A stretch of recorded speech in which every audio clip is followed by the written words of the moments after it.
Okay, so today we're going to look at the evidence for evolution.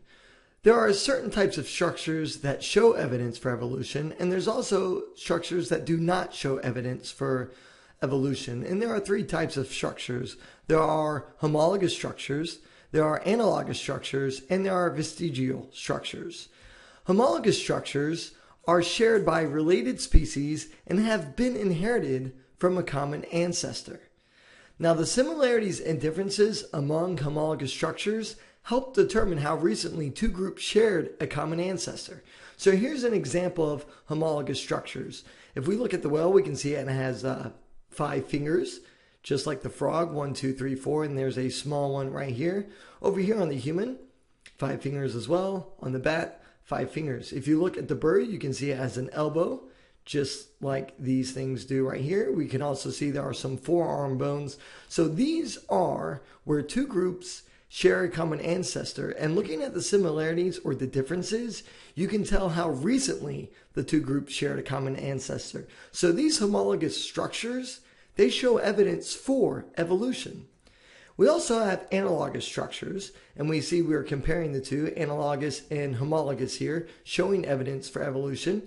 For someone who doesn't know much about analogous structures or evolution, when you look at these, you might say, okay, the shark, it has a fin. This penguin, it has a fin/wing. And the dolphin also has a fin. Well, because it helps them swim through water, you might think that these show evidence for evolution, but that's not the case. When we're talking about analogous structures, we're talking about body parts that share a common function, just like these things right here. It helps them navigate through the water. But they don't share a common structure like a bone structure or common ancestry. These provide zero evidence for evolutionary descent, while homologous structures do. Then we also have vestigial structures. Now these are homologous structures greatly reduced in size, or they have little to no function. For example, in whales you can see that there are leg bones. But whales don't have legs. But you can see they do have leg bones. This shows evolution moving from land into water. When you look at snakes, there are some snakes today who still have small legs. And you can look right here, and if you have trouble seeing that, here's another picture. You can see the legs happening right here. You can also see vestigial structures in dolphins. So you can see the femur and the pelvis, although dolphins don't use that. You can see that. It's still there, but it serves little to no function whatsoever. Now, biogeography. So here we have bio meaning life, geo meaning earth. So we're studying life on earth. And biogeography is the study of where organisms live now and where their ancestors lived. Patterns in the distribution of living and fossil species tell us how modern organisms, the organisms of today, evolved from those ancestors. Now, there are two biogeographical patterns that are significant to Darwin's theory. The first is a pattern in which closely related species differentiate in slightly different climates. And the second pattern is a pattern in which very distantly related species develop similarities in similar environments. All right, so let's talk about those two patterns that we just discussed. The biogeography of the Galapagos species suggests populations had evolved from mainland species.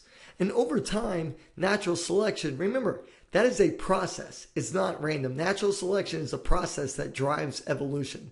So over time, natural selection, the process on the islands, produced variations among populations that resulted in different but closely related island species. When we talk about something that's distantly related, we're talking about something that was related way in the past. Similar habitats around the world are often home to animals and plants that are only distantly related. The differences in body structures among these animals provide evidence that they evolved from different ancestors. Similarities among these animals provide evidence that similar selection pressures had caused distantly related species to develop similar adaptations.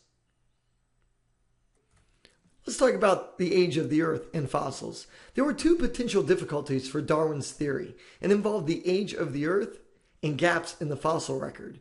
Well, data has been collected since that time, and we're talking about since 1859. So we're talking for literally over 100 years, we've collected data that has answered those concerns, and they have provided dramatic support for an evolutionary view of life. Now, gaps in the fossil record, everybody can understand. Someone may not understand the difficulty for the age of the Earth. Today, when we talk about the age of the Earth, we know it's 4.54 billion years old. Scientists always didn't think that, though. All right? They started thinking that it must be older than what it was when they said, evolution takes a long time. So Earth has to be older than 6,000 to 10,000 years.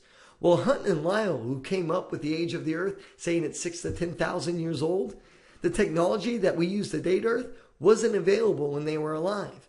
So they looked at some rocks, they looked at some fossils, they looked at the layers of the rock, the law of superposition. They looked at all of that, and they tried to explain the age of the Earth based on that. Well, physicists figured out in the early 1900s, so over 100 years ago, have looked and have figured out how to date radioactivity.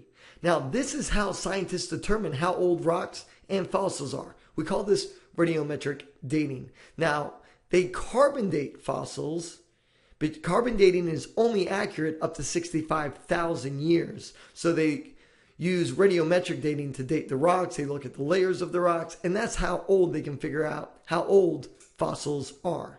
Now, radiometric dating doesn't offer evidence, but instead it proves.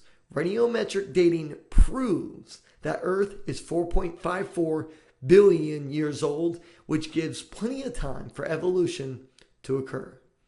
Let's talk about radiometric dating and some arguments that are often brought up about radiometric dating. Now, some people are going to tell you that radiometric dating is not accurate. And usually these are going to be the people who say the Earth is 6,000 to 10,000 years old. They'll be the first one to tell you radiometric dating is not accurate. The question you need to ask yourself, are they correct? Now, right away, you might be saying no, because they're not believing in science. No, they're not correct. Well, the answer is, yeah, they're correct. So how inaccurate is radiometric dating? People who tell you radiometric dating is inaccurate, they'll tell you it's inaccurate. They themselves do not know how inaccurate it actually is. So I'm going to tell you, it's 0.1% inaccurate. So therefore, it has an accuracy of 99.9999%. Now, 0.1% is very small. So when we say it's 99.9999% accurate, I think any reasonable, sane person would tell you, hey, this is still extremely accurate. And scientists used to think the Earth was 4.55 billion years old. People were saying, hey, look, your radiometric dating, it is inaccurate. Scientists looked back and they said, hey, you know what? You're absolutely right. It's not 4.55 billion years old. It's 4.54 billion years old. Thank you. Now we know it's only 99.9999% accurate. People will argue that the Earth was probably different thousands, and when they say thousands, they actually mean millions of years ago. Well, they're absolutely right. Scientists have tested the radioactive decay. Scientists don't ignore what people say. If people say, hey, you know what? It was probably different. Scientists are going to say, you know what? You're probably right. Let's test it. Scientists love being right. They love being wrong, because either way, whether they are right or whether they are wrong, it's progress either way. So scientists love finding advancements, whether it being right or them being wrong. So different pressures. If you look back in the ancient atmosphere of Earth, there was no oxygen. That's going to put a different pressure on the Earth. Well, scientists tested it under different pressures. They've also tested it under different temperatures: extremely hot temperatures, mild temperatures, cold temperatures, and freezing temperatures, and even sub-zero temperatures. And they've also tested it in different environments. Every way they have tested it, it doesn't matter how they've tested it, all the results show the exact same thing. And that is that the speed of the breakdown, which we call the half-life of the radiation, stays the same. It always breaks down at the same speed. And because it always breaks down at the same speed, you can find the half-life of radioactive rocks, and you can see how fast they break down. And that's how you can prove the age of the Earth. That's how you can prove that the Earth is 4.54 billion years old. Now, Darwin really struggled with the imperfection of the geological record. Now, paleontologists in 1859, they hadn't found enough fossils of the intermediate forms. When we're talking about the intermediate forms of fossils, we're talking about the transition fossils. They hadn't found enough examples of life that documents the evolution of modern species from their ancestors. They had not found any transition fossils for the organisms that are alive today and their ancestors that lived thousands or millions of years ago. And Darwin really struggled with that. Well, many recently discovered fossils form series that trace the evolution of modern species back from their extinct ancestors, traces it all the way back. Well, since Darwin, paleontologists have uncovered hundreds of fossils that show the intermediate stages. These are also called missing links. Sometimes people will say, hey, where's the missing link between, the killer whale today and the, its ancestor that walked on land? Where is it? They have found hundreds of those. And last year, in 2015, they found the fossil going from the ocean to land. And that was a major, major find. Recently discovered fossils show the transition from land mammals to whales, which we just talked about. Others show transitions from dinosaurs to birds. Others show the transition between fish and four-legged land animals. We are finding literally hundreds of these. There are still lots of pieces missing, and scientists will tell you that. They will say, we do not have all the pieces. But every year, they are finding more and more. And with each fossil they find, it's showing more and more evidence for evolution. Well, Darwin proposed that animals with similar structures evolved from a common ancestor with a basic version of that structure. Now, evolutionary theory explains the existence of homologous structures, which we talked about at the beginning. It explains the existence of homologous structures adapted to different purposes as a result of the descent with modification from a common ancestor. Now, the similarities and differences help determine if organisms share a common ancestor. Now, homologous structures don't appear only in animals, but also in plants, showing more evidence for evolution. Now, remember, analogous structures that we talked about at the beginning, they are body parts that share a common function, but not a common structure. Therefore, they do not share a common ancestor. For example, the wing of a bee and the wing of a bird, they're both wings, but they're analogous structures. They do not have a common structure. Similar body parts, but not a similar wing structure. Don't forget about vestigial structures. These are body parts that have been inherited from ancestors, but have lost much or all of their original function due to different selection pressures acting on the descendant. Dolphins, for example, they have hip bones. Whales have thigh bones even though they have no legs. That is an example of a vestigial structure. Now, the presence of a vestigial structure, for example, like the dolphin having a hip bone, that does not affect the dolphin's fitness. And when we say fitness, remember, we're talking about its ability to survive and its ability to reproduce. Not just survive, but survive and reproduce. And because it doesn't affect the dolphin's fitness, natural selection doesn't eliminate that vestigial structure. It's there. It's going to get passed on in the DNA code. When you look at early developmental stages of many animals with backbones, they look very similar. All right, embryonic cells develop in the same order and in similar patterns. Now, the similar patterns of embryological development provide further evidence that organisms have descended from a common ancestor. The genes and the DNA contain huge amounts of evidence to support the theory of evolution, showing we are all related. And because the patterns of embryological development, because they develop very similarly and follow similar patterns, that's all in the DNA. And we're going to talk more about that in a moment. Let's look at drawings of embryological development. Here's a drawing of a man, which is human, drawing of a pig, a reptile, and a bird. If you look at these, you can see they're very similar, and they're all developing similar patterns at the very beginning. It's only into the late period of the gestation process that they start to differ. But you can see very early on, they're following similar patterns. They look very similar. Looking at this picture, you cannot dispute the fact that they look very similar. I didn't say identical, I said similar, and they are similar, whether you want them to be or not. Let's talk about life's common genetic code, the DNA, the RNA. Well, Darwin worried that heredity would work against this theory. He didn't know much about genetics. He didn't know much about heredity. All he knew was what plant breeders and animal breeders told him. That's all he knew. But it turned out that some of the strongest evidence for evolution comes from genetics, comes from heredity. At the molecular level, the universal genetic code and homologous molecules provide evidence of common descent. Remember, DNA has A, C, G, and T.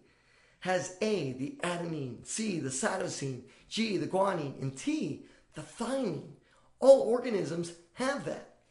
And sexual reproduction produces those heritable traits. And when we say heritable traits, we're talking about what the mom and dad give the offspring. On a side note, when we talk about sexual reproduction, we're talking about meiosis, not mitosis.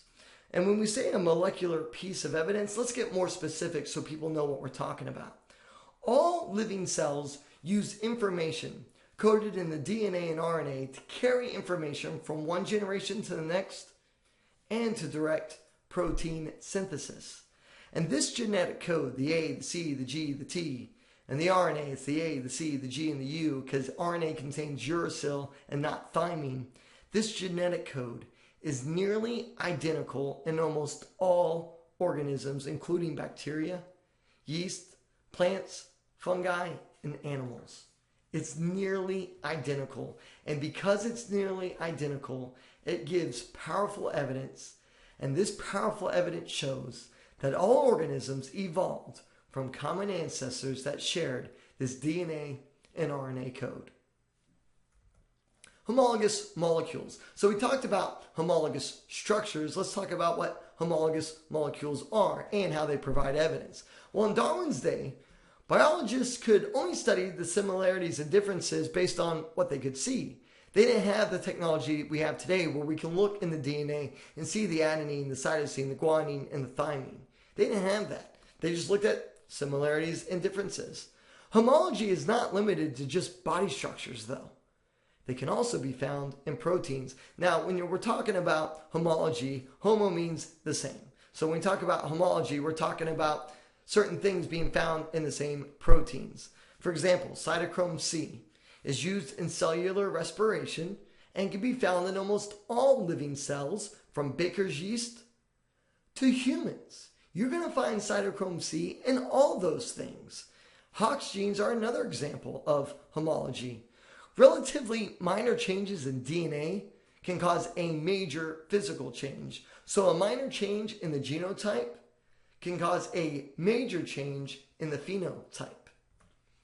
Some homologous Hox genes are found in almost all multicellular animals, from fruit flies to humans. You're going to find Hox genes that determine where your body parts go. So your legs are below your waist because the Hox genes help determine that your legs go below your waist. Your arms come out the side of your shoulders. Your head comes right on top of your shoulders or your neck.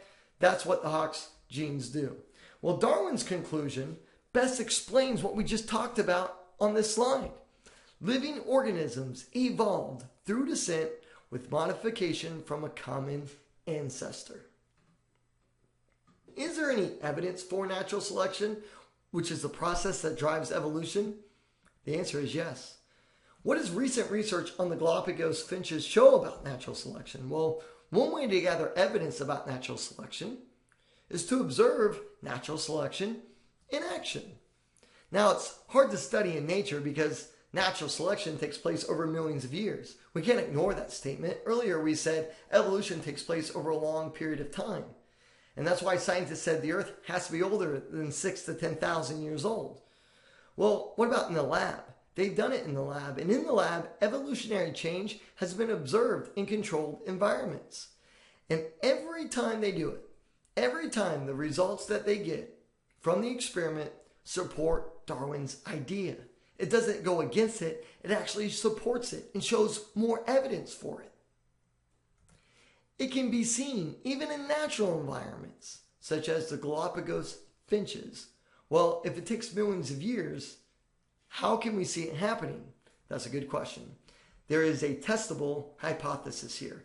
Darwin saw wrens, warblers, and blackbirds, and later learned from other scientists that they were all finches. Because they were all finches, he hypothesized, he guessed here, that they came from a common ancestor. Well, finches have different beak shapes and different bird populations, and they became adapted to eat different foods. Peter and Rosemary Grant decided to test this idea and spent 35 years studying the finches.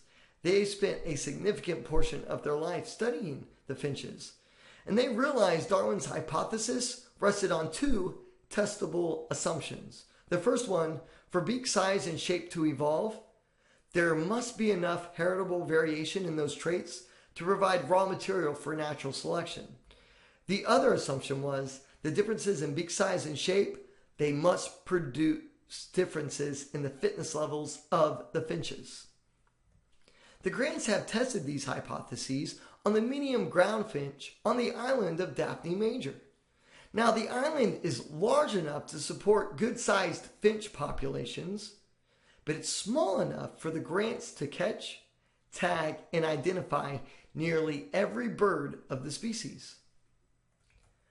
The Grants occasionally recaptured the birds. They documented which ones had died and which ones had reproduced, and for each individual bird, they recorded the wing length, the leg length, the beak depth, the beak color, the feather colors, and the total mass of the bird. That's a lot to record, and they did so for 35 years. And the data that they collected shows that there is indeed great variation of heritable traits among Galapagos finches. The different sized beaks affect the chances of the finches surviving or dying during seasonal droughts or longer dry spells. The data shows that finches with larger beaks are more likely to survive, and as a result, the beak size in the finch population has actually increased. The Grants have documented that natural selection takes place in wild finch populations frequently and sometimes rapidly. The changes in food supply created selection pressure that caused the finch populations to evolve in decades. So for the first time, scientists have seen it happen in decades instead of millions of years. Remember, the Grants spent 35 years, 3.5 decades doing this. And they saw these changes happening. Now you might be saying to yourself, if it takes decades, is it possible that the Earth is really 6,000 to 10,000 years old, like as scientists originally thought? And the answer is no. Remember, radioactivity breaks down at a certain speed. Scientists have documented it. They've tested it under different environments, temperatures, and pressures. It never changes. And we have proven mathematically and scientifically that the Earth is actually 4.54 billion years old. Let's talk some more about the Grant study. Their data also shows that competition and environmental change drive natural selection, which in turn drives evolution. Variation within a species increases the likelihood of the species adapting to and surviving environmental change. Now, scientists still debate how evolution works. Notice what I said. They debate how evolution works, not if evolution works. No real scientist has stated that evolution didn't happen. Any rational person who looks at the evidence will say evolution happened. Scientists aren't debating whether or not it happened. They're debating how it works. Because remember, there's still a lot of missing pieces. Any questions that remain, and I'll say it again, are about how evolution works, not whether evolution occurs. People will tell you that people in the science community don't agree on evolution. And they're right. But the part they're right about is that they don't agree on how evolution works. They don't disagree on if evolution works. They all agree that evolution works and it has happened, but they debate on how it works. Please feel free to leave a comment in the comment section below. You can always feel free to email me. Share this video with someone and go forth and educate somebody else. We'll see you guys next week.